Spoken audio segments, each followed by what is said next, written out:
জানাজার নামাজের পরে অনেকে দোয়া করতেছে না, গেঁজাম লাগায় দেয়, ঝগড়া লাগায় দেয়।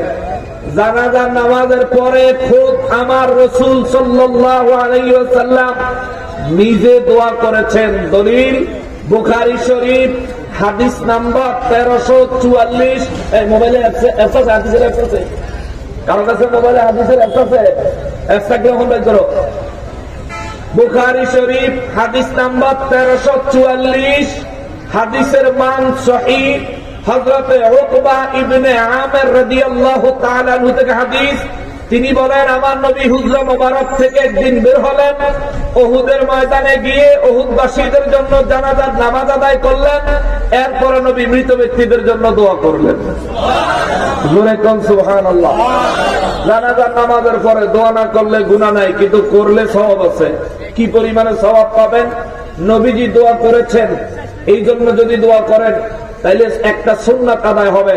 নবী বলেন, মান তামাসসাকা বিসুন্নতি ইনদা ফাসাদি উম্মতি ফালাহু আজরু মিআতা শাহীদিন। আমার উম্মতের যে ব্যক্তি ফাসাদের জামানায়, ফিতনার জামানায় আমার একটা সুন্নতের উপর আমল করবে, আল্লাহ তাকে 100 শহীদের সওয়াব দিবে। এবার যে ব্যক্তির জানাজায় আসছেন, তিনি মারা গেছেন, তিনি যদি আল্লাহ পাকের দরবার থেকে শাহাদাতের মর্যাদা পেয়ে থাকে, বুঝা জবাব দিবেন। যিনি মারা গেছেন তিনি যদি আল্লাহ দরবার থেকে শাহাদাতের মর্যাদা পেয়ে থাকেন, কয়টা শাহাদাতের মর্যাদা পেয়েছেন? কয়টা? একজন মানুষ কয়বার মরে? কথা কথা কয়বার মরে? মরে কন্যা কয়বার মরে? এই বেচারা যিনি খাটে আছে তিনি তো মারা গেলেন একবার।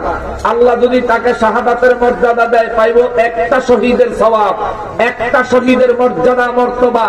আর আমি আর আপনি জানাজার মুসল্লি হওয়ার কারণে মরণ লাগে নাই, খালি দোয়া করলে 100 শহীদের সওয়াব। এত বড় ফজিলত ছেড়ে দিবেন? বলেন ছেড়ে দিবেন? কোন বিবেকবান মানুষ এত বড় সওয়াবের কাজ ছেড়ে দিতে পারে না। তারপরও কেউ যদি করতে না চায়, তার লগে কোনো বাড়াবাড়ি, কোনো ঝগড়া, কোনো বাড়াবাড়ি নাই। ভাই আপনি আপনার মতো, আমরা আমার মতো। কিন্তু এক মজলিসে কেউ বলছে দোয়া করো, কোন একজন ব্যক্তি যদি বিরোধিতা করে, দোয়া করা যাবে না, এটা বলার সাথে সাথে উপস্থিত যতজন মানুষ থাকবেন প্রত্যেকের উপরে ফরজ তার কথাকে প্রত্যাখ্যান করে সবাই মিলে দোয়া করা। এটা শরীয়তের উসুল।